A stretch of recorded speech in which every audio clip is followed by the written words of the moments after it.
I did a couple practices recently, and this can go with them, also just stand alone. But if you're interested in those practices, it is called Garudasana, which is eagle pose, up and down.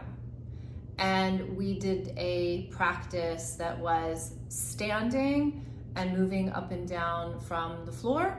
And we also did one using the chair so that the practice is accessible, because asana is only one part of yoga. Yoga is a philosophy, and it is a guide on how do I live an authentic life, because when we live from that place, we have a lot more peace. And that doesn't always mean happiness, and it doesn't mean that things are always easy. It's how we're able to support ourselves through difficult times, through life. And we all go through those things. So how do we show up for ourselves? How do we show up for others? How do we show up for the earth that we are really a part of? So what I brought into this practice were two of the yamas, and yamas are like moral codes, and they can be taken 100% literally, but they can also have some subtlety, some nuance, some complexity. So the asana practice involved complexity, it involved balancing, it involved organizing yourself to be able to like get down to the ground and get back up from the ground. Same thing in the chair. That's challenging for most of us. So it's not enough to just do the practice. As a matter of fact, I might even go as far to say that if you're only engaging in your physicality, it's not really a practice. It's more fitness or exercise, and there's nothing wrong with that. But if that's how it's being approached, so much of the good stuff is missing, because the asana is the physical vehicle in which to experience, practice, and strengthen things like the yamas. So the first yama that I brought in to the practice was ahimsa. And this means non-violence. So there's, literal, don't go picking a, bar fight with someone. Maybe don't yell at someone. And even that is a challenge in today's world, right? Maybe not bar fights, but how about driving? Especially in our cars, we can get pretty aggressive and violent, and it's reactive. That's all that's happening. It's a reaction. We have not created enough practice in our body to hold enough space so that between what happens to us and the response, this pause, we just haven't been able to create enough of that to be able to create a response. We just react, okay? So the mat, your practice, is a place to work on that. And you can work on it in your car too. And the way that we're working on it, in this practice was a little bit more of a subtle way. We're not going to pick a fight with someone in our yoga class, and hopefully you're not going to yell at the dog while you're doing your yoga practice at home. But you might be having some unkind things to say to yourself in thoughts or feelings. And that is a form of violence towards ourself. So this is where we can begin to practice this. And with the practice that I chose, it was a little bit more challenging. So odds are it's going to bring up those feelings of, I can't do this. Why am I not able to do this better? It may take us into a mode of like competitiveness, or it may take us into that mode of, I have to look a certain way.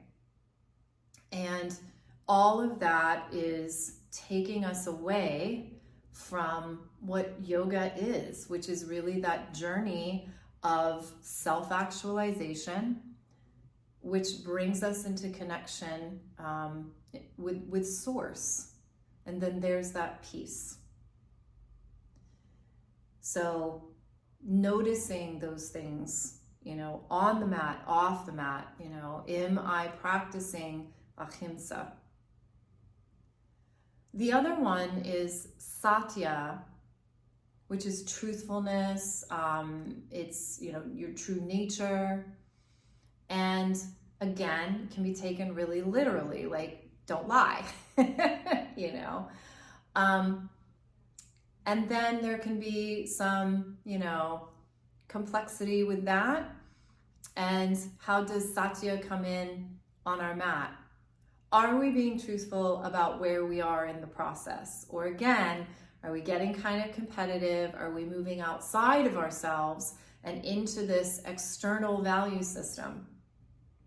And then forcing our body into positions or into effort that doesn't feel good.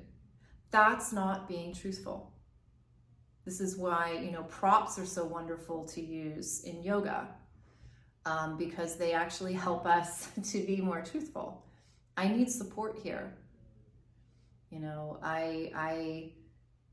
not actually all here. I'm pushing my physical body to do something, but my emotional body, my psychological body is not matching that.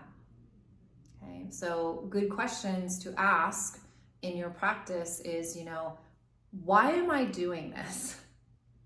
And do I actually need it, or do I need something else?